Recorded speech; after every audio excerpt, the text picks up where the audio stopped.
السلام عليكم ورحمة الله وبركاته. أعوذ بالله من الشيطان الرجيم. بسم الله الرحمن الرحيم. إن الذين آمنوا والذين هاجروا وجاهدوا في سبيل الله أولئك يرجون رحمة الله. கண்ணியத்திற்குரிய அல்லாஹ்வின் அடியார்களே, நபி ஸல்லல்லாஹு அலைஹி வஸல்லம் அவர்களின் 10 ஆண்டு கால மதீனத்து வாழ்க்கை என்ற தலைப்பிலே 5 நாட்களாக ஒரு சில விஷயங்களை நாம் தெரிந்திருக்கிறோம். போது நபி ஸல்லல்லாஹு அலைஹி வஸல்லம் அவர்கள் மதீனாவிற்கு செல்வதற்கு முன்னால் அந்த கடைசி 2.5 ஆண்டுகளுடைய செய்திகளில் ஒன்றுதான் மிஅராஜ். அந்த மிஅராஜை தொடர்ந்து மதீனாவிலிருந்து வந்திருந்த மதீனத்து தோழர்களோடு அல்லாஹ்வின் தூதர் ஸல்லல்லாஹு அலைஹி வஸல்லம் அவர்கள் ஒப்பந்தம் செய்து கொண்டார்கள். முதலாவது ஒப்பந்தத்தை நேற்றைய தினம் நாம் பார்த்தோம். பின்பு மீண்டும் 2வது முறை ஒப்பந்தம் செய்கின்றார்கள், உடன்படிக்கை செய்கின்றார்கள். இந்த உடன்படிக்கை முதல் உடன்படிக்கையை விடவும் இன்னும் ஆழமானது. முதல் உடன்படிக்கையில் கலந்து கொண்ட மதீனத்து தோழர்களை விடவும் இந்த முறை இன்னும் அதிகமான தோழர்கள் கலந்து கொண்டார்கள். கிட்டத்தட்ட 72-73 மதீனத்து தோழர்கள், 2 பெண் தோழிகள், பெண் சஹாபாக்கள் உட்பட அல்லாஹ்வின் தூதர் ஸல்லல்லாஹு அலைஹி வஸல்லம் அவர்களோடு ஒப்பந்தம் செய்வதற்காக வருகிறார்கள். இப்ப இந்த 73 பேருமே ஒருவர் மாறி ஒருவர் பேசிக்கொண்டு வருகிறார்கள். இன்னும் எத்தனை நாட்களுக்குத்தான் இப்படி நபி ஸல்லல்லாஹு அலைஹி வஸல்லம் அவர்களை விட்டு வைப்பது? அவர்களுக்கு இக்கட்டான நிலை ஏற்பட்டிருக்கிறது. மிகப்பெரிய பிரச்சனைகளுக்கு மேல் பிரச்சனை மக்காவில் சூழ்ந்து கொண்டிருக்கின்றது. எப்போது நாம் அவரை அழைத்து செல்வது என்று ஒருவர் மாறி ஒருவர் பேசிக்கொண்டேதான் வருகிறார்கள். நபி ஸல்லல்லாஹு அலைஹி வஸல்லம் அவர்களுக்கு நடுநிசி ராத்திரியில் அகபாவில் சந்திக்கின்றேன் என்று ஒப்பந்தம், அகபாவில் சந்திக்கின்றேன் என்று நேரம் குறித்திருந்தார்கள். அதற்கு ஏற்றவாறு அந்த மக்களும் மதீனத்து தோழர்களும் அகபாவில் இரவில் யாருக்கும் தெரியாமல் இரகசியமாக காத்திருந்தார்கள். இப்ப நபி ஸல்லல்லாஹு அலைஹி வஸல்லம் அவர்களை அழைத்து கொண்டு அப்பாஸ் ரலியல்லாஹு அன்ஹு அவர்கள் உடன் வருகிறார்கள். தன்னுடைய அண்ணன் மகன் முஹம்மது நபி ஸல்லல்லாஹு அலைஹி வஸல்லம் அவர்கள் சின்வாப்பா, சின்னத்தா கூட வராங்க, சச்சா கூட வராங்க பாதுகாப்புக்காக. இப்போ இந்த சபைக்கு நபி ஸல்லல்லாஹு அலைஹி வஸல்லம் அவர்களும் அப்பாஸ் ரலியல்லாஹு அன்ஹு அவர்களும் வந்ததும் 72-73 தோழர்களும் ஆர்வத்தோடு நபி ஸல்லல்லாஹு அலைஹி வஸல்லம் அவர்களை முன்னோக்கி காத்து கொண்டே இருக்கிறார்கள். இப்போ நபி ஸல்லல்லாஹு அலைஹி வஸல்லம் அவர்கள் சபைக்கு வந்ததுமே முதலாவதாக பேச துவங்குவது அப்பாஸ் ரலியல்லாஹு அன்ஹு அவர்கள் தான் பேச துவங்குகிறார்கள். அந்த மக்களிடத்தில் முதலாவதாக பேசுகிறார்கள். நல்லா அண்டர்லைன் பண்ணி கவனிங்க. அப்பாஸ் ரலியல்லாஹு அன்ஹு அவர்கள் அந்த மக்களிடத்தில் பேசுகிறார்கள். நீங்கள் எதற்கு வந்திருக்கிறீர்கள் என்று தெரியுமா? முஹம்மது நபி ஸல்லல்லாஹு அலைஹி வஸல்லம் அவர்களை பாதுகாப்பதில் நீங்கள் முழு மூச்சாக செயல்படுவீர்களா, அல்லது முஹம்மது நபி ஸல்லல்லாஹு அலைஹி வஸல்லம் அவர்களை நீங்கள் அழைத்து சென்றதற்கு பின்னால் இவருடைய எதிரிகளிடத்தில் நீங்கள் விட்டு விடுவீர்களா? அப்படி நீங்கள் பலவீனப்படுவீர்கள் என்றால் இப்போதே சொல்லிவிடுங்கள், நாங்கள் அவரை பாதுகாப்புடன் தான் பார்த்து கொண்டிருக்கின்றோம். இனியும் இன்ஷா அல்லாஹ் பாதுகாப்பு அவருக்கு நாங்கள் கொடுப்போம். எங்களுடைய ஊரில் எங்களிடத்தில் அவர் கண்ணியவானாகத்தான் இருக்கின்றார். எதிரிகளிடமிருந்து அவரை நாங்கள் பொத்தி பொத்தி பாதுகாத்து கொண்டு வருகின்றோம். நீங்கள் என்ன சொல்கிறீர்கள் என்று அப்பாஸ் ரலியல்லாஹு அன்ஹு அவர்கள் உருக்கமான இந்த பேச்சை பேசுகிறார்கள். இப்ப நல்லா கவனிங்க, எவ்வளவு ஆழமான விஷயத்தை பேசுகிறார்கள். இப்ப பேசி முடிச்சதுமே கஅப் இப்னு மாலிக் ரலியல்லாஹு அன்ஹு அவர்கள் அன்சாரி தோழர்களில் ஒருவர், இவர் எழுந்து நின்று, அல்லாஹ்வின் தூதரே ஸல்லல்லாஹு அலைஹி வஸல்லம், உங்களுடைய சின்னத்தா பேசியதை நாங்கள் கேட்டோம், ஆனால் நீங்கள் பேசுங்கள். நீங்கள் பேசுவதை நாங்கள் கேட்க வேண்டும், அவர் பேசியது எல்லாம் எங்களுக்கு புரிகின்றது, ஆனால் அதை நீங்கள் சொல்லுங்கள், உங்களுக்கு எதுவெல்லாம் எங்களிடம் இருந்து தேவையோ அதை ஒட்டுமொத்தத்தையும் நீங்கள் எடுத்துக்கொள்ளுங்கள், நோ ப்ராப்ளம். அப்பாஸ் ரலியல்லாஹு அன்ஹு அவர்கள் பேசிய பேச்சிற்கு ஒற்றை வரியில் அன்சாரிகளின் சார்பாக கஅப் இப்னு மாலிக் ரலியல்லாஹு அன்ஹு அவர்கள் பதிலளிக்கிறார்கள், உங்களுக்கு என்ன தேவையோ ஒட்டுமொத்தத்தையும் எடுத்துக்கொள்ளுங்கள். எவ்வளவு தெளிவா இருக்கிறாங்க பாருங்க சஹாபாக்கள். இப்ப இந்த பேச்சை கேட்டதும் அல்லாஹ்வின் தூதர் ஸல்லல்லாஹு அலைஹி வஸல்லம் அவர்கள் மிகவும் மகிழ்ச்சி அடைந்தார்கள், இந்த வீரத்தை பாராட்டினார்கள். பின்பு நபி ஸல்லல்லாஹு அலைஹி வஸல்லம் அவர்கள் சஹாபாக்களிடத்தில் பேசத் தொடங்கினார்கள். இப்ப நபி ஸல்லல்லாஹு அலைஹி வஸல்லம் அவர்கள் ஒன்றன் பின் ஒன்றாக சில உடன்படிக்கைகளை சொல்கின்றார்கள். இப்போ நேற்றைய தினம் எடுத்த உடன்படிக்கை அது சப்ஜெக்ட் வேற. இப்போ என்ன சொல்றாங்கன்னு பாருங்க. நபி ஸல்லல்லாஹு அலைஹி வஸல்லம் அவர்கள் முதலாவதாக இன்பத்திலும் துன்பத்திலும் எல்லா நிலைமையிலும் தலைமைக்கு நீங்கள் கட்டுப்பட வேண்டும். அல்லாஹுக்கும் அல்லாஹுடைய தூதர் ஸல்லல்லாஹு அலைஹி வஸல்லம் அவர்களுக்கும் நீங்கள் கட்டுப்பட வேண்டும். இன்பத்திலும் துன்பத்திலும் நீங்கள் கட்டுப்பட்டே ஆக வேண்டும். நம்பர் 1. நம்பர் 2, செல்வ நிலையாக இருந்தாலும் வறுமை நிலையாக இருந்தாலும் அல்லாஹ்வின் பாதையில் நீங்கள் செலவு செய்ய வேண்டும். செலவு செய்வதற்கு நீங்கள் தயங்கவே கூடாது. எந்த நிலை இருந்தாலும் அல்லாஹுடைய பாதை என்று வரும்போது உங்களுடைய கை சுருங்கக்கூடாது, உங்களுடைய கஞ்சத்தனம் வெளிப்பட்டு விடக்கூடாது. இது நம்பர் 2. நம்பர் 3, நம்முடைய பொறுப்பு அல் அம்ரு பில் மஅரூஃப் வன் நஹ்யு அனில் முன்கர். நன்மையை ஏவிக்கொண்டே இருக்க வேண்டும், தீமையை தடுத்து கொண்டே இருக்க வேண்டும். இது முழு மூச்சாக நாம் செயல்பட்டு கொண்டே இருக்க வேண்டும். நம்பர் 3. நம்பர் 4, அல்லாஹ்வின் பாதையில் தியாகம் செய்வதற்கு எந்நேரத்திலும் நீங்கள் தயாராக இருக்க வேண்டும். சும்மா போய் மக்கால இருந்து மதீனால உட்கார்றதுக்காக இந்த உடன்படிக்கைலாம் செய்யறாங்க. அல்லாஹ்வின் பாதையில் நீங்கள் தியாகம் செய்வதற்கு எந்நேரமும் நீங்கள் தயாராக இருக்க வேண்டும். எந்நேரமும், எப்போ வேணாலும் நான் கூப்பிடுவேன், நீங்க அப்படியே விட்டுட்டு வர வேண்டியதுதான். என்ன உங்ககிட்ட இருக்குதோ எடுத்துக்கிட்டு நீங்க அல்லாஹ்வின் பாதையில் குதித்து விட வேண்டியதுதான். தியாகம் செய்ய நீங்கள் தயாராக இருக்க வேண்டும். இது நம்பர் 4. நம்பர் 5, பழிப்பவர்களின் பழிப்பை நீங்கள் கண்டு கொள்ளவே கூடாது. இந்த மார்க்கத்தை எடுத்து செல்லக்கூடிய ஒவ்வொரு முஃமினுக்கும் பலதரப்பட்ட இன்னல்களும் துன்பங்களும் கஷ்டங்களும் இடுக்குகளும் வந்து கொண்டுதான் இருக்கும். இதை பற்றி நீங்கள் பொருட்படுத்தவே கூடாது. நீங்கள் முன்னேறி கொண்டே இருக்க வேண்டும். இது நம்பர் 5. நம்பர் 6 பாருங்க. ஆட்சி அதிகாரத்திற்கு நீங்கள் சண்டையிட்டு கொள்ளக்கூடாது. நபி ஸல்லல்லாஹு சொல்றாங்க. எந்த ஆட்சி அதிகாரத்தை பத்தி பேசுறாங்க? ஆட்சி அதிகாரத்திற்கு நீங்கள் சண்டையிட்டு கொள்ளக்கூடாது.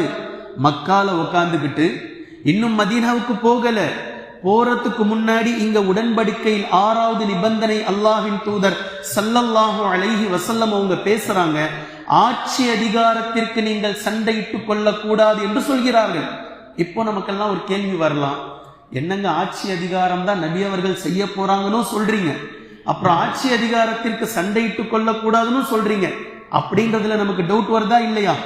இங்கு நபி ஸல்லல்லாஹு அலைஹி வஸல்லம் அவர்கள் பேசக்கூடிய ஆட்சி அதிகாரம் என்பது உலக மோகத்தில் உலகத்திற்காக நீங்கள் சண்டையிட்டுக் கொள்ளக்கூடாது. அப்படி என்றால் இஸ்லாமிய ஆட்சி என்பது அல்லாஹ் ஒருவனுக்குத்தான் ஆட்சி அதிகாரம். அதில் யாருக்கும் மாற்று கருத்தில்லை. அவனால் அனுப்பப்பட்ட தூதர்கள் அவனுடைய மார்க்கத்திற்கு ஹலீஃபாக்கள். பின்பு அவர்கள் இறந்து போகும்போது அவர்களுக்கு பின்னால் அவர்கள், அவர்களுக்கு பின்னால் அடுத்தவர்கள் என்று குர்ஆன் ஹதீஸை பின்பற்றி ஹலீஃபாக்கள் வந்து கொண்டிருப்பார்கள்.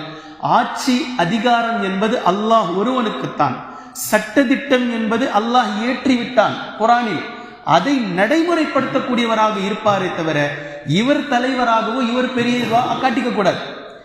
இவர் ஆட்சி அதிகாரம் அல்லாஹ் ஒருவனுக்கு, அதை நடைமுறைப்படுத்துவதற்கு இஸ்லாமிய முறைப்படி அந்தந்த காலத்தில் லீடர்கள், அவர்களுக்கு பின்னால் அவர்கள், அல்லாஹ்வின் தூதர் ஸல்லல்லாஹு அலைஹி வஸல்லம் அவர்கள் வஃபாத்தானதற்கு பின்னால் அபூபக்கர் சித்தீக் ரலியல்லாஹு அன்ஹு அவர்கள் வந்ததை போன்று, அவர்களுக்கு பின்னால் உமர் ரலியல்லாஹு அன்ஹு அவர்கள் வந்ததை போன்று, அவர்களுக்கு பின்னால் உஸ்மான் பின் அஃபான் ரலியல்லாஹு அன்ஹு அவர்கள் வந்ததை போன்று, அவர்களுக்கு பின்னால் அலி இப்னு அபீ தாலிப் ரலியல்லாஹு அன்ஹு அவர்கள் வந்ததை போன்று, இதுவரைக்கும் இஸ்லாம் காட்டி தந்த சரியான முறை. இதற்கு பின்னால் அது வேறு திசைக்கு மாறிவிட்டது. இப்ப இதை பற்றி குர்ஆனும் ஹதீஸும் பேசல. இந்த முறை மன்னர் ஆட்சி முறைக்கு சென்று விட்டது. குர்ஆன் ஹதீஸ் பேசாத முறைகள். இப்ப நபி ஸல்லல்லாஹு அலைஹி வஸல்லம் அவர்கள் இங்க என்ன சொல்றாங்க? இததான் சொல்றாங்க, ஆட்சி அதிகாரத்திற்கு நீங்கள் சண்டையிட்டுக் கொள்ளக்கூடாது. இப்ப சண்டை போட்டாங்கல்ல, சண்டை நடந்ததா இல்லையா? நான் தான் மன்னராக வருவேன், நீ தான் மன்னரா வரணும். ஆட்சி அதிகாரம் கியாமத் நாளினுடைய அடையாளம் கூட மக்காவினுடைய ஆட்சி அதிகாரம் யார் என்பதை சண்டையிட்டுக் கொள்வார்கள். மக்காவினுடைய ஆட்சி அதிகாரம் யாருக்கென்று சண்டையிட்டுக் கொள்வார்கள். இதைத்தான் அல்லாஹ்வின் தூதர் ஸல்லல்லாஹு அலைஹி வஸல்லம் அவர்கள் மிக தெளிவா பேசுறாங்க. ஆட்சி அதிகாரம் என்பது அல்லாஹ் ஒருவனுக்கு. ஹலீஃபாவாக பின்னால் கரெக்டாக இப்போது இருக்கிற ஹலீஃபா அடுத்த ஹலீஃபாவாக இவர், அடுத்த ஹலீஃபாவாக இவர் என்ற குர்ஆன் ஹதீஸின் அடிப்படையில் தேர்வு செய்யப்படுவார். அவர் சய்யிதுல் கௌமி ஹாதிமுன். அல்லாஹ்வின் தூதர் ஸல்லல்லாஹு அலைஹி வஸல்லம் அவர்கள் கூறினார்கள், ஒரு சமூகத்தின் தலைவர் அந்த சமூகத்திற்கு பணிவிடை செய்யக்கூடியவர். எவ்வளவு வார்த்தை பாருங்க, தெளிவான. ஒரு சமூகத்தின் தலைவர் அந்த சமூகத்திற்கு பணிவிடை செய்யக்கூடியவர். இதுதான் தலைமைத்துவம் வந்தவன ஆடுறதில்ல. தலைமைத்துவத்தில் இருக்கும்போது நான் சொல்றது நீ கேளு, அப்படி சொல்றதல்ல. தலைமைத்துவத்தில் வந்து இது நாள் வரையில் செய்யாமல் இருந்த வேலையை இறங்கி வேலை செய்வது. இதைத்தான் அல்லாஹ்வின் தூதர் ஸல்லல்லாஹு அலைஹி வஸல்லம் அவர்கள் சொல்லவும் செய்தார்கள், செய்தும் காட்டினார்கள். இப்ப தெளிவா சொல்றாங்க, ஆட்சி அதிகாரத்தை பெறுவதற்கு சண்டை போடக்கூடாது. இதை சொல்லிட்டு நபி ஸல்லல்லாஹு அலைஹி வஸல்லம் அவர்கள் சில விஷயங்களை பேசினார்கள். மதீனத்து தோழர்களிடத்தில் குர்ஆனை ஓதி காட்டினார்கள், அல்லாஹ்வின் பக்கம் அழைத்தார்கள், இஸ்லாத்தை தெளிவாக புரிய வைத்தார்கள். பின்பு நபி ஸல்லல்லாஹு அலைஹி வஸல்லம் அவர்கள் கடைசியாக தன்னுடைய பேச்சில் சொன்னார்கள், நீங்கள் உங்களை, உங்களுடைய மனைவிமார்களை, உங்களுடைய பிள்ளைகளை பாதுகாப்பதை போன்று என்னையும் நீங்கள் பாதுகாக்க வேண்டும். நீங்கள் உங்களை, உங்களுடைய மனைவிமார்களை, உங்களுடைய பிள்ளைகளை பாதுகாப்பதை போன்று என்னையும் நீங்கள் பாதுகாக்க வேண்டும் என்று அல்லாஹ்வின் தூதர் ஸல்லல்லாஹு அலைஹி வஸல்லம் அவர்கள் இவ்வளவு உறுதிமொழிகளையும் மதீனத்து தோழர்களிடத்தில் எடுக்கிறார்கள். இப்படி பேசிக்கிட்டு இருக்கிற நேரத்திலேயே பரா இப்னு மஅரூர் ரலியல்லாஹு அன்ஹு அவர்கள் ஓடி சென்று அல்லாஹ்வின் தூதர் ஸல்லல்லாஹு அலைஹி வஸல்லம் அவர்களுடைய கரத்தை இறுக்கமாக கையை பிடித்துக் கொண்டு, அல்லாஹ்வின் மீது சத்தியமாக, எந்த அல்லாஹ் உங்களை நபியாக அனுப்பினானோ அந்த அல்லாஹ்வின் மீது சத்தியமாக, நிச்சயமாக நீங்கள் எதை எங்களிடத்தில் வாக்காக பெறுகிறீர்களோ இந்த வாக்கை நாங்கள் நிறைவேற்றுவோம். எங்களுடைய உயிரை கொடுத்தேனும் உங்களை நாங்கள் பாதுகாப்போம். எங்களுடைய மனைவி மக்களுக்கு ஏதேனும் நடந்தாலும் உங்களை நாங்கள் பாதுகாப்போம். இந்த தீனுக்காக நாங்கள் உழைப்போம் என்று சொல்லி தொடர்ச்சியாக பேசுறாங்க. நாங்கள் போரின் மைந்தர்கள், கவச ஆடையை இதற்கு முன்பே நாங்கள் அணிந்தவர்கள், பரம்பரையாக போர் செய்து பழக்கப்பட்டவர்கள். இதெல்லாம் ஏன் பேசுறாங்க? இப்போ சஹாபாக்கள் எவ்வளவு தெளிவா இருக்கிறாங்க பாருங்க. இன்னும் மதீனாவுக்கு போகல. திரும்பவும் சொல்றேன், இன்னும் மதீனாவிற்கு போகல. மதீனாவிற்கு செல்வதற்கு இன்னும் டைம் இருக்குது. அதுக்கு முன்னாடி உட்கார்ந்து பேசக்கூடிய ஒப்பந்தங்கள் இவை. நடுநிசி ராத்திரியில் குறைஷி மக்களுக்கு தெரியாமல் ரகசியமாக போடக்கூடிய இந்த மீட்டிங்ல அந்த சஹாபி பரா இப்னு மஅரூர் ரலியல்லாஹு அன்ஹு அவர்கள் எவ்வளவு தெளிவாக புரிந்திருந்தால் வருங்காலம் எப்படி இருக்கும், அடுத்த கட்டம் என்னவாக இருக்கும் என்பதை புரிந்திருந்தால் இவ்வளவு பேச்சையும் இப்ப பேசுறாங்க. இந்த பேச்சின் மூலம் வீர முழக்கமிட்டார்கள் பரா இப்னு மஅரூர் ரலியல்லாஹு அன்ஹு அவர்கள். நபி ஸல்லல்லாஹு அலைஹி வஸல்லம் அவர்கள் அவரை பாராட்டினார்கள், அவரை ஆசுவாசப்படுத்தினார்கள். இப்படி பேசிக் கொண்டிருக்கும் போதே திடீரென்று அபுல் ஹைசம் இப்னு தைஹான் ரலியல்லாஹு அன்ஹு அவர்கள் அவரும் எழுந்து ஓடோடி வந்து அல்லாஹ்வின் தூதர் ஸல்லல்லாஹு அலைஹி வஸல்லம் அவர்களுடைய கரத்தை பிடித்துக் கொண்டு, அல்லாஹ்வின் தூதரே, மதீனாவில் யூதர்களோடு எங்களுக்கு சில ஒப்பந்தங்கள் இருக்கின்றன. இவை எல்லாவற்றையும் முறித்துவிட்டு நீங்கள் மதீனாவிற்கு வருகிறீர்கள் என்றால் உங்களோடு நாங்கள் சேர்ந்து கொள்கின்றோம். யூதர்களை விட்டுவிட்டு உங்களோடு நாங்கள் சேர்ந்து கொள்கிறோம். அவர் கேட்கிறாரு, ஆனால் உங்களுக்கு வெற்றி வந்ததற்கு பின்னால் அண்டர்லைன் பண்ணுங்க. உங்களுக்கு வெற்றி கிடைத்ததற்கு பின்னால் எந்த வெற்றியை பேசுறாரு அவரு? உங்களுக்கு வெற்றி கிடைத்ததற்கு பின்னால் மக்காவினுடைய வெற்றி அல்லாஹு தஆலா இன்ஷா அல்லாஹ் தருவான். எவ்வளவு ஸ்கில் பாருங்க சஹாபாக்களுக்கு, எவ்வளவு தெளிவு பாருங்க சஹாபாக்களுக்கு.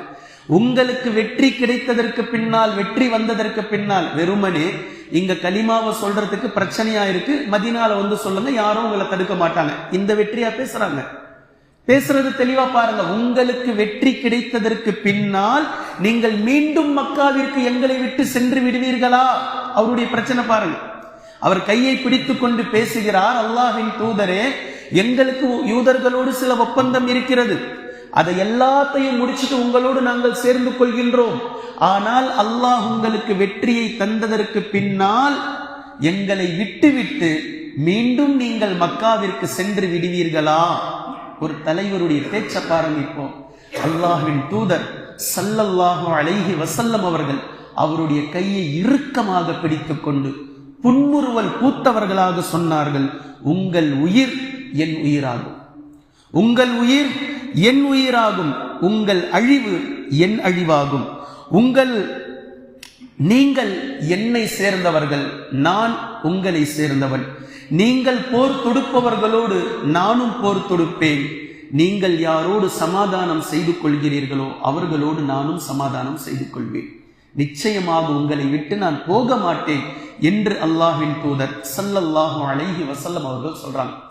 அவருடைய கரத்தை நபி ஸல்லல்லாஹு அலைஹி வஸல்லம் அவர்கள் இறுக்கமாக பிடித்துக் கொண்டு புன்முறுவல் பூத்தவர்களாக சொல்கிறார்கள், உங்கள் உயிர் என் உயிராகும், உங்கள் உயிர் என் உயிராகும், உங்கள் அழிவு என் அழிவாகும், நீங்கள் என்னை சேர்ந்தவர்கள், நான் உங்களை சேர்ந்தவன், நீங்கள் யாரோடு போர் தொடுக்கிறீர்களோ அவர்களோடு நான் போர் தொடுப்பேன், நீங்கள் யாரோடு சமாதானம் செய்கிறீர்களோ அவர்களோடு நானும் சமாதான ஒப்பந்தம் செய்து கொள்வேன், ஒரு நாளும் உங்களை விட்டு நான் செல்ல மாட்டேன் என்று அல்லாஹ்வின் தூதர் ஸல்லல்லாஹு அலைஹி வஸல்லம் அவர்கள் பேசக்கூடிய இந்த பேச்சு எவ்வளவு தெளிவான பேச்சு பாருங்க. நபி அவர்கள் சொன்னதை போன்று மக்கா வெற்றி அடைந்ததற்கு பின்பும் மீண்டும் நபி ஸல்லல்லாஹு அலைஹி வஸல்லம் அவர்கள் மதீனாவிற்குத்தான் சென்றார்கள், மதீனாவில் இருந்தார்கள், மீண்டும் தனியாக ஹஜ்ஜுக்காக வந்தார்கள், மீண்டும் மதீனாவிற்கு சென்றார்கள், தங்களுடைய கடைசி நாட்களை மதீனாவில் கழித்தார்கள், மதீனாவில் வஃபாத்தானார்கள், மதீனாவிலேயே அவர்களுடைய உடலை கண்ணியமான முறையில் அடக்கமும் செய்யப்பட்டது என்று சொன்ன அந்த வார்த்தை எவ்வளவு தெளிவான பேச்சு பாருங்க. இப்போ மீண்டும் இந்த பேச்சுக்கள் ஒவ்வொன்றாக பேசப்பட்டதற்கு பின்னால் இந்த மதீனாவில் இருந்து வந்திருந்த குழு தலைவர்கள் ஒவ்வொரு நபர்களும் அவரவர்களுடைய குழுவிற்கு இந்த விஷயத்தை மீண்டும் மீண்டும் வலியுறுத்தினார்கள். நாம என்ன செய்யறோம் தெரியுமா? நாம எதுக்கு வந்திருக்கிறோம் தெரியுமா? முஹம்மது ஸல்லல்லாஹு அலைஹி வஸல்லம் அவர்களை அழைத்து சென்றால் எப்படிப்பட்ட விளைவுகளை எல்லாம் நாம் சந்திக்க இருக்க வேண்டி தெரியுமா? இது எல்லாவற்றுக்கும் நீங்கள் தயாரான நிலையில் தான் இருக்கிறீர்களா என்று ஒவ்வொருவர்களும் அவரவர்களுடைய குழுக்களுக்கு சொன்னார்கள். திடீரென்று அப்பாஸ் இப்னு உபாதா ரலியல்லாஹு அன்ஹு அவர்கள் எழுந்து நின்று, மக்களே, நீங்கள் என்ன வாக்கு கொடுக்கிறீர்கள் இவரிடத்தில் தெரியுமா? மக்களை இன்னும் உறுதிப்படுத்துறாங்க, அவ்வளவுதான், எதிரான பேச்சல்ல. மக்களை, மதீனாவாசிகளை இன்னும் ஆழமாக உறுதிப்படுத்துகிறார்கள் இவர்கள் இந்த கேள்வியின் மூலம். நீங்கள் இவருக்கு என்ன வாக்குறுதி தருகிறீர்கள், என்ன உடன்படிக்கை செய்து தருகிறீர்கள் என்று புரிந்துதான் செய்கிறீர்களா? உங்களுக்கு புரியுதா? நீங்கள் இந்த உடன்படிக்கைக்கு பின்னால் முஹம்மது ஸல்லல்லாஹு அலைஹி வஸல்லம் அவர்களை உங்களுடைய ஊருக்கு நீங்கள் அழைத்து சென்றால் அதற்கு பின்னால் உங்களுடைய மனைவி மக்களை நீங்கள் இழக்க நேரிடலாம், உங்களுடைய சொத்து சுகங்களை நீங்கள் இழக்க நேரிடலாம், ஒரு கட்டத்தில் உங்களுடைய உயிரே நீங்கள் இழக்க நேரிடலாம். குறைஷி மக்கள் அரபு அகத்தை மக்காவில் இருக்கக்கூடிய ஒட்டுமொத்த வியாபாரிகளையும் பகைக்க நேரிடலாம். இவை எல்லாமே தெரிந்துதான் நீங்கள் உடன்படிக்கை செய்கிறீர்களா? ஒட்டுமொத்த மதீனத்து தோழர்களும் சொன்னார்கள், இதை நாங்கள் ஏற்கிறோம், எங்களுக்கு எதுவானாலும் பரவாயில்லை, இந்த தீனுக்காக முஹம்மது நபி ஸல்லல்லாஹு அலைஹி வஸல்லம் அவர்களை நாங்கள் பாதுகாப்போம் என்று ஒவ்வொரு நபர்களாக எழுந்து சென்று நபி ஸல்லல்லாஹு அலைஹி வஸல்லம் அவர்களுடைய கரத்தில் தன் கரத்தை வைத்து இந்த உடன்படிக்கையை செய்து முடித்தார்கள். இதில் முதலாவதாக அஸ்அத் பின் ஜுராரா ரலியல்லாஹு அன்ஹு அவர்கள்தான் மதீனத்து தோழர்களில் ஒப்பந்தம் செய்தவர்களில் முதன்மையானவர். இவர் நபி ஸல்லல்லாஹு அலைஹி வஸல்லம் அவர்கள் முதல் உடன்படிக்கையில் முஸ்அப் பின் உமைரை மக்காவிலிருந்து மதீனாவிற்கு அனுப்பி வைத்தார்களே, இவருடைய வீட்டில்தான் முஸ்அப் பின் உமைர் ரலியல்லாஹு அன்ஹு அவர்கள் தங்கி இவ்விருவர்களும் சேர்ந்துதான் மதீனாவில் இஸ்லாத்தை எத்தி வைத்தவர்கள். முஸ்அப் பின் உமைர் ரலியல்லாஹு அன்ஹு அவர்களிடமிருந்து அஸ்அத் பின் ஜுராரா ரலியல்லாஹு அன்ஹு அவர்கள் இஸ்லாத்தை மிக தெளிவாக கற்றுக்கொண்டார்கள். முதலாக உடன்படிக்கை செய்தவர்களும் இவர்கள்தான். இந்த உடன்படிக்கைக்கு பின்னால் நபி ஸல்லல்லாஹு அலைஹி வஸல்லம் அவர்களுக்கு சொர்க்கத்தை வாக்களித்தார்கள். இப்படி நீங்கள் உடன்படிக்கையின் அடிப்படையில் நடந்து கொண்டால் உங்களுக்கு சொர்க்கம் கிடைக்கும் என்று சொர்க்கத்தை வாக்களித்தார்கள். பின்பு அவர்களிலேயே 12 தலைவர்களை நபி ஸல்லல்லாஹு அலைஹி வஸல்லம் அவர்கள் தேர்வு செய்தார்கள். 12 தலைவர்கள். அந்த 12 தலைவர்களிடத்தில் கூடுதலாக சில வாக்குறுதிகளை எடுத்தார்கள். பின்பு சொன்னார்கள், ஈசா அலைஹிஸ்ஸலாம் அவர்களுக்கு ஹவாரியீன்கள் எப்படி உற்ற நண்பர்களாக இருந்து அவரவர்களுடைய குழுக்களுக்கு அவர்கள் பொறுப்புதாரிகளாக இருந்தார்களோ, அதே போன்று நீங்கள் 12 பேரும் உங்களுடைய குழுக்களுக்கு பொறுப்புதாரிகள் ஆவீர்கள். உங்கள் 12 பேருக்கும் நான் அல்லாஹ்விடத்தில் பொறுப்புதாரி ஆவேன் என்று ஒரு வழியாக இந்த பேச்சுக்கள் மிக வெற்றிகரமாக நடுநிசி ராத்திரியில் ரகசியமாக நபி ஸல்லல்லாஹு அலைஹி வஸல்லம் அவர்களோடு இந்த 73 சஹாபாக்களும் உடன்படிக்கை செய்து முடிக்கக்கூடிய நேரத்தில் ஷைத்தான் இதை பார்த்து விட்டான். உண்மையான ஷைத்தான் இதை பார்த்துவிட்டு இப்படி ஒரு உடன்படிக்கை நடக்கின்றது என்பதை ஒரு மேட்டு பகுதிக்கு சென்று கூச்சலிடுகின்றான். குறைஷி குலமே, உங்களுக்கு ஒன்றும் தெரியாமல் நீங்கள் உறங்கிக் கொண்டிருக்கிறீர்கள். இப்போ பாயிண்ட நோட் பண்ணுங்க. ஷைத்தான் என்ன சொல்றான்னு பாருங்க. இன்னும் நபி அவர்கள் மதீனாவுக்கு போகல. எதுக்காக போறாங்கன்றத ஷைத்தான் பேசுற வார்த்தையை பாருங்க. ஷைத்தான் பேசுகின்றான், முஹம்மதுடைய தோழர்களும் ஒன்று சேர்ந்து உங்களோடு போர் தொடுக்க போகிறார்கள். ஷைத்தான் பேசுறான்.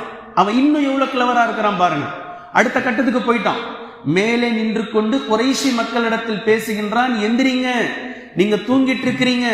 முஹம்மத் ரகசிய ஒப்பந்தம் மதீனாவில் இருந்து வந்த முஸ்லிம்களோடு செய்து கொண்டிருக்கிறார். இவரோடு சேர்ந்து முஹம்மது உங்களின் மீது போர் தொடுக்க போகின்றார் என்று ஷைத்தான் கூச்சலிடுவதை நபி ஸல்லல்லாஹு அலைஹி வஸல்லம் அவர்கள் கேட்டுவிட்டு மதீனத்து தோழர்களுக்கு சொன்னார்கள், இவன் இந்த பகுதியின் ஷைத்தான் ஆவான், நீங்கள் உங்களுடைய கூடாரத்திற்கு சென்று உறங்குங்கள் என்று சொல்லிவிட்டு ஷைத்தானிடத்தில் நபி ஸல்லல்லாஹு அலைஹி வஸல்லம் அவர்கள் பேசுகிறார்கள், அல்லாஹ்வின் எதிரியே, அல்லாஹ்வின் எதிரியே, உன் கதையை விரைவில் நான் முடிப்பேன் என்று சொல்கிறார்கள். அண்டர்லைன் பண்ணுங்க பாயிண்ட். எதை சொல்றாங்க? அவன் தெளிவா சொல்றான் போர் தொடுக்க போகிறார்கள் என்று. இப்ப நபி ஸல்லல்லாஹு அலைஹி வஸல்லம் அவங்க பேசுறாங்க, அல்லாஹ்வின் எதிரியே, உன் கதையை விரைவில் நான் முடிப்பேன் என்று நபி ஸல்லல்லாஹு அலைஹி வஸல்லம் அவர்கள் சொல்லியதற்கு பின்னால் அங்கு நின்று கொண்டிருந்த அப்பாஸ் இப்னு உபாதா ரலியல்லாஹு அன்ஹு அவர்கள்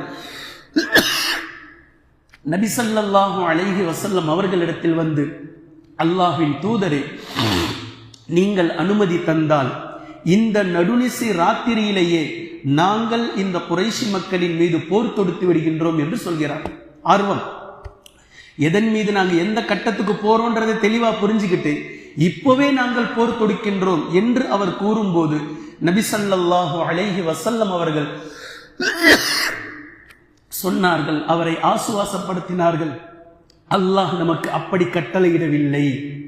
அப்ப இந்த பிளானிங்க அல்லாஹுடைய பிளானிங்ன்றது திட்டவட்டமா தெரியுது. நபி அவர்கள் பதில் சொல்றாங்க, அல்லாஹ் நமக்கு அப்படி கட்டளையிடவில்லை, நீங்கள் கூடாரத்திற்கு செல்லுங்கள், அமைதியாக உறங்குங்கள், வெடிவதற்குள்ளாக மதீனாவை நோக்கி நீங்கள் புறப்படுங்கள் என்று நபி ஸல்லல்லாஹு அலைஹி வஸல்லம் அவர்களை ஆசுவாசப்படுத்தி அனுப்பி வைக்கிறார்கள். ஆனால் விடிய காலை வந்ததும் இந்த செய்தி குறைஷி மக்களுக்கு கிடைக்கின்றது. ரகசியமாக ஏதோ பேசப்பட்டிருக்கிறது நமக்கு எதிராக, குறைஷி குலத்திற்கே எதிராக முஹம்மது ஏதோ ஒப்பந்தம் போட்டிருக்கிறார் என்ற செய்தி கிடைத்ததும் குறைஷி மக்கள் மதீனா மக்களிடத்தில் வருகிறார்கள். ஹஸரஜ் குலத்தவர்கள் கிட்ட, அவுஸ் குலத்தவர்கள் கிட்ட வந்து பேசுறாங்க. இந்த மாதிரி நீங்கள் ஏதேனும் ராத்திரி உடன்படிக்கை செய்தீர்களா அப்படின்னு கேட்கிறாங்க. எல்லோரும் மௌனமா இருக்கிறாங்க. அதாவது மதீனத்து தோழர்களில் ஒப்பந்தம் செய்தது 72 பேர், இன்னும் காஃபிராகவே இருக்கக்கூடிய நிறைய பேர் இருக்கிறாங்க. அவர்களிடத்தில் இணை வைப்பாளர்களிடத்தில் சென்று பேசுகிறார்கள். ஆனா அவங்களுக்கெல்லாம் ஒண்ணுமே தெரியல. இவங்க ரகசியமா தானே மீட்டிங் போட்டாங்க. இப்ப எல்லாரும் சொல்றாங்க, அப்படிலாம் ஒன்றும் நடக்கலையே, எந்த மீட்டிங்கும் நடக்கலையே, எல்லாம் எங்க கூட தானே இருக்கிறாங்க. இவங்க ரகசியமாக கூடாரத்தை விட்டு அகபாவிற்கு வந்ததும் தெரியாது, மீண்டும் கூடாரத்திற்குள் விடுவதற்குள்ளாக ஃபஜ்ருக்கு முன்னால் சென்றதும் தெரியாது. அப்படியெல்லாம் ஒன்றும் நடக்கலையேன்னு சொல்லி எல்லாம் பேசுறாங்க. அப்போ யூதர்களுடைய தலைவன் ஒருவன் இருந்தால், நமக்கு தெரியும், அப்துல்லா இப்னு உபை இப்னு சலூல், தஃப்சீர்ல நம்ம பார்த்திருக்கோம். இப்போ அவன்கிட்ட கேட்டாங்க குறைஷி மக்கள், இப்படி நைட் ஏதாவது நடந்துதான்? இப்போ அவன் தெளிவா சொன்னான், அப்படி ஒண்ணுமே நடக்கல, என் மக்கள் என்னை மீறி எதுவுமே செய்ய மாட்டார்கள், அப்படி அவர்கள் சென்று இருந்தால் என்கிட்ட சொல்லிட்டு தான் போயிருப்பாங்க, அப்படி எதுவுமே நடக்கலன்னு சொல்லிட்டு அவன் தெளிவாக சொன்னவுடன் கொஞ்சம் நம்பிக்கையோடு குறைஷி மக்கள் திரும்பி சென்றார்கள். ஆனால் மீண்டும் தெரிந்து கொண்டார்கள், உண்மையாகவே குறைஷி இந்த மக்கள் ஒப்பந்தம் போடப்பட்டிருக்கின்றது. நடுராத்திரியில் முஹம்மதும் மதீனத்து முஸ்லிம்களும் சில உடன்படிக்கைகளை, ஒப்பந்தங்களை நமக்கு எதிராக திட்டம் தீட்டியிருக்கிறார்கள் என்பதை தெரிந்து கொண்டதற்கு பின்னால் அவர்களை பிடிப்பதற்காக இவர்கள் விடிய காலை வரும்போது நபி ஸல்லல்லாஹு அலைஹி வஸல்லம் அவர்களின் கட்டளைக்கு இணங்க மதீனத்து தோழர்கள் வேகமாக மதீனாவை நோக்கி புறப்பட்டு விட்டார்கள். இப்ப இதற்கு பின்னால் அன்றைய தினம் காலை மதீனாவினுடைய குறைஷி தலைவர்களில் மூத்த தலைவர்கள் ஒட்டுமொத்த நபர்களும் அவசரமாக தாருன் நதுவாவில் ஒன்று கூடுகிறார்கள். ஏற்கனவே பலத்த எதிர்ப்புகள் இருக்கின்றது. இப்ப இவர்கள் ஒன்று கூடி எப்படி நபி ஸல்லல்லாஹு அலைஹி வஸல்லம் அவர்களை கொன்றுவிடலாம் என்பதை பேச போறாங்க. இவர்கள் ஒன்று கூடி ஒட்டுமொத்தமாக நபி ஸல்லல்லாஹு அலைஹி வஸல்லம் அவர்களை இந்த ஊரை விட்டு வெளியேறிவிடக் கூடாது, அதற்கு முன்னால் அவர்களை எப்படி கொள்வது, எப்படி திட்டம் தீட்டுவது, அவர்களுடைய சொந்த பந்தங்களை எப்படி சமாளிப்பது என்பதை பற்றி முழு மூச்சாக அவர்கள் பேசப் போகின்றார்கள். அவர்களுடைய ஆலோசனை கூட்டம் மறுநாள் காலை நடக்கின்றது. அவர்களுடைய பேச்சுவார்த்தை எந்த அளவில் இருந்தது, அதற்கு பின்னால் அல்லாஹ்வின் தூதர் ஸல்லல்லாஹு அலைஹி வஸல்லம் அவர்கள் என்ன செய்கின்றார்கள் என்பதை இன்ஷா அல்லாஹ் தொடர்ந்து நாம் பார்க்கலாம். கண்ணியத்திற்குரிய அல்லாஹ்வின் அடியார்களே, மிஅராஜிலிருந்து சில ஆதாரத்தை நான் உங்களிடத்தில் கூறினேன். இதே போன்று முதல் உடன்படிக்கையில் இருந்து சில ஆதாரங்களை அண்டர்லைன் பண்ண சொல்லி கூறினேன். இதே போன்று இன்றைய தினம் இரண்டாவது அகபா, இந்த விஷயத்திலிருந்து சில வரிகளை நான் அண்டர்லைன் செய்து கூறினேன். நன்கு உன்னிப்பாக கவனித்துக் கொள்ளுங்கள். இந்த உடன்படிக்கையினுடைய கடைசி விஷயம், இந்த உடன்படிக்கை சொல்லக்கூடிய கடைசி விஷயம், மதீனாவிலிருந்து முதலாக வந்து இஸ்லாத்தை தழுவிய ஒரு தோழர் நபி ஸல்லல்லாஹு அலைஹி வஸல்லம் அவர்களை உயிர் மூச்சாக நேசிக்கிறார். நபி ஸல்லல்லாஹு அலைஹி வஸல்லம் அவர்களோடு வர இருக்கின்ற அந்த தோழர்களை, மக்கத்து சஹாபாக்களை தன் இனத்தை போன்று, தன் சகோதரனை போன்று, தன் உயிரை போன்று பாதுகாக்க துணிந்திருக்கிறார் என்றால், இதுதான் லா இலாஹ இல்லல்லாஹ் முஹம்மதுர் ரசூலுல்லாஹ் என்ற இந்த கட்டமைப்பின் மீது அவர்கள் நின்றதற்கான பொருள். ஒரு நொடி, ஒரு நிமிஷம் லா இலாஹ இல்லல்லாஹ் முஹம்மதுர் ரசூலுல்லாஹ் என்று நபி ஸல்லல்லாஹு அலைஹி வஸல்லம் அவர்களிடத்தில் பையத்து செய்கிறார்கள். இந்த பையத்து செய்த மறுகணம் மறுநொடி எதற்கு தயாராகிறார்கள்? எங்களுடைய ஆட்கள் எங்களுக்கு எதிரியானாலும் பரவாயில்லை, இதே கலிமாவின் மீது ஒப்பந்தத்தில் யார் உங்களோடு வருவார்களோ அவர்களை நாங்கள் அரவணைப்போம், அவர்களை நாங்கள் பாதுகாப்போம். எங்களுடைய உயிர் அவர்களுடைய உயிர், அவர்களுடைய உயிர் எங்களுடைய உயிர், அவர்களுடைய உங்களுடைய சேதாரம் எங்களுடைய சேதாரமாக நாங்கள் பார்ப்போம் என்று பேசக்கூடிய இந்த பேச்சு, இந்த விஷயம் எவ்வளவு தெளிவான பேச்சு பார்த்தீங்களா? இந்த சம்பவத்திற்கு முன்னால் எந்த காலத்திலும் இப்படி ஒரு உயிர் மூச்சான ஒரு தெளிவு இருந்ததில்லை. இதற்கு பின்னாலும் இது நாள் வரையில் இப்படி இருக்க போவதில்லை. லா இலாஹ இல்லல்லாஹ் முஹம்மதுர் ரசூலுல்லாஹ் என்ற இந்த கலிமா எதை பேஸ் பண்ணி இருக்கின்றது என்பதை தெளிவாக புரிந்ததனுடைய உத்வேகம் அந்த சஹாபாக்களை எப்படி மாற்றி அமைத்திருக்கிறது பாருங்க. இப்ப பாருங்க, லா இலாஹ இல்லல்லாஹ் முஹம்மதுர் ரசூலுல்லாஹ் என்ற இந்த கலிமா மக்காவையும் மதீனாவையும் ஒன்று சேர்க்க போகின்றது. அடிப்படையில் இவர்கள் யாரோ, இவர்களுடைய வழக்கம் வேறு, இவர்களுடைய வழக்கம் வேறு. இவர்களும் இரத்த பந்த உறவுகள் கிடையாது. இவர்களுடைய உணவு பழக்கம் வேறு, இவர்களுடைய உணவு பழக்கம் வேறு. ஒட்டுமொத்தமும் வெவ்வேறு. ஆனால் இந்த கலிமா, இந்த உடன்படிக்கையில் இவர்களை ஒன்று சேர்க்கிறது. உடல் ரீதியாகவும் உள்ளம் ரீதியாகவும் இனி ஒன்று சேர்க்க போகின்றது. இப்படி ஒன்று சேர்வதனால் இந்த தீனினுடைய மறுமலர்ச்சி, வெற்றி எவ்வளவு தூரம் தலை தூக்கப் போகின்றது என்பதைத்தான் மதீனாவினுடைய 10 ஆண்டு கால வாழ்க்கை நமக்கு பாடம் புகட்ட இருக்கின்றது. எனவே கண்ணியத்திற்குரிய அல்லாஹ்வின் அடியார்களே, வெறுமனே லா இலாஹ இல்லல்லாஹ் முஹம்மதுர் ரசூலுல்லாஹ் என்று கலிமா சொல்வதனால் நமக்கு எந்த விஷயமும் இல்லை. அதன் மீது அமல் செய்வதுதான் நமக்கு புரிதல் இருக்க வேண்டும். பலஸ்தீனில் அடிக்கப்படுகிறார்கள், ஒடுக்கப்படுகிறார்கள்.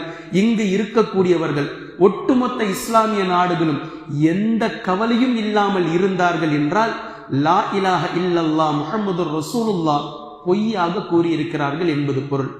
அந்த சகோதரனுக்கு அடிக்கும் போது யாருக்கு இங்கு வலிக்கிறதோ இவர் லா இலாஹ இல்லல்லாஹ் முஹம்மதுர் ரசூலுல்லாஹ்வை புரிந்திருக்கிறார் என்பதை நாம் புரிந்து கொள்ளலாம். எனவே கண்ணியத்திற்குரிய அல்லாஹ்வின் அடியார்களே, இந்த மாற்றத்தை தான் இந்த கலிமாவை மக்கத்து தோழர்களும் மதீனத்து தோழர்களும் மிக தெளிவாக புரிந்தார்கள். இப்போது ஒன்று சேரப் போகிறார்கள். இன்ஷா அல்லாஹ் அடுத்தடுத்தது என்ன நடக்கப் போகின்றது என்பதை நாம் தெளிவாக பார்க்கலாம். குர்ஆனையும் ஹதீஸையும் தெளிவாக விளங்கக்கூடிய நன்மக்களாகவும் அதை நடைமுறைப்படுத்தக்கூடிய மக்களாகவும் அல்லாஹ் நம்மை ஆக்குவானாக.